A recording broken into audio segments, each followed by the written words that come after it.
Hello and welcome everybody to a brand new video. Today we're going to be comparing, should you buy the 350, so the Yeezy 350 or the Yeezy 380. And how we're going to do this is I'm just going to give a point to each one and we'll tally it up at the end and you can make your own decision.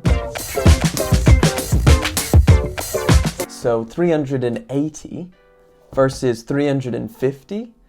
It's a no-brainer, of course. 380, that is more. Would you rather have 380 pounds in your bank account or 350? That's what I thought. Point number one to the Yeezy 380. A big question that you will probably have when you're looking for a pair of shoes is how comfortable they are. We know the 350, they've been around for 10 billion years. This is Kanye's day one sneaker. So we all know how comfortable it is. It's got Boost, which is notorious for how comfortable it is. It's also got a nice prime knit material on the upper, so it's like a little bit of a sock fit action. Then we have the newcomers. The 380 has a lot more boost.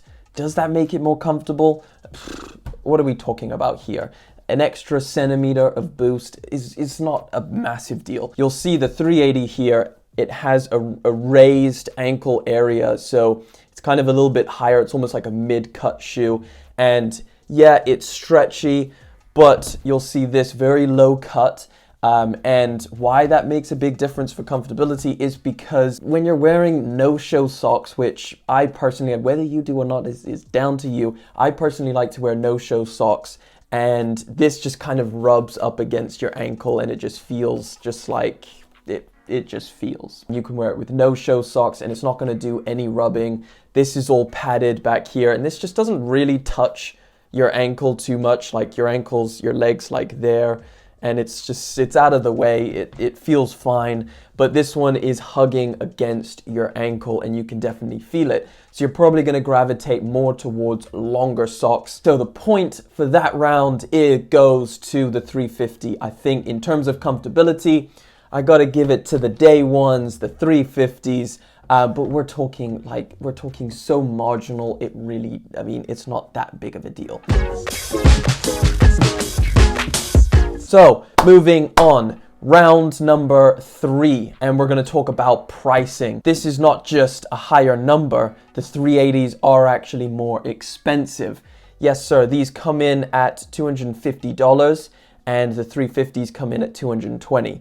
That's a little bit more money right there. So if we're talking 20 pounds, $30, that's like a week of gas, or that's like $20 to put in a high interest savings account. I do not know why these are more expensive. They're made with the same amount of quality as the 350s in my opinion. So I don't think that a £20 increase in price is justified. I'm going to give the point to the Yeezy 350.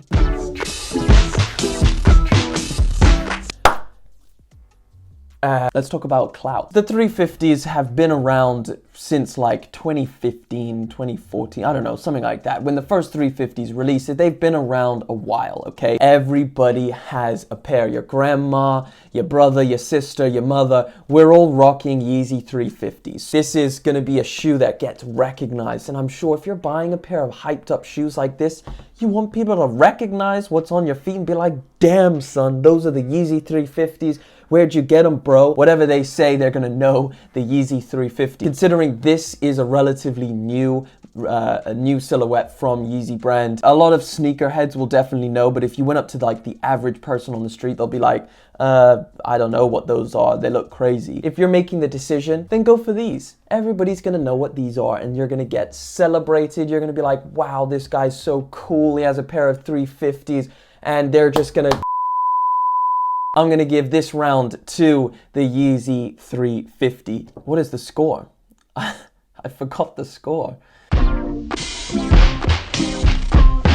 Round 5 is versatility. You're paying a high ticket price for a pair of shoes of this caliber, right? We're talking a decent amount of money. You're gonna want a shoe that you can wear with a lot of different outfits. Which one is the most versatile? Which one can you throw on with jeans, joggers, shorts? The Yeezy 380. The long sock thing, we gotta come back to that. You're predominantly gonna wanna wear these with longer socks. Now you can wear them without, you can wear invisible socks. The higher cut makes it look a little bit more odd, like in my opinion, as opposed to the lower cut. These with a pair of joggers and some like socks where like the socks are underneath the joggers, or even a pair of jeans, they look sick, or they look very, very good. When you're wearing these, you can wear them with joggers, you can wear them with jeans, you can wear them with shorts, you can wear them with high socks, no socks, invisible socks, whatever socks.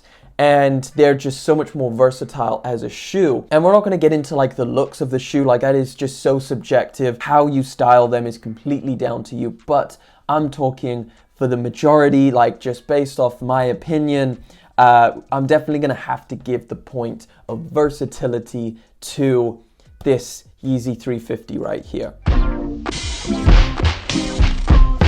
I've completely forgot the score, so I'm gonna probably do that in post. So whatever, that is the end of the video. Just a quick comparison. If you had any confusion about which one to buy, I'm sure you're gonna walk away with like, wow, I know exactly what I should do now. Thank you, Elliot. Let me know down in the comment section, which one are you taking? You taking the 350, or are you just jumping on Kanye's new wave and you're going with the 380s? Let me know. Subscribe to the channel, drop me a like, please, and I will see you in the next video. And every time I do this, the whole table shakes, as well as the shoes and the plant, and it looks wavy. So that's me, I'm done. Enjoy quarantine, and peace.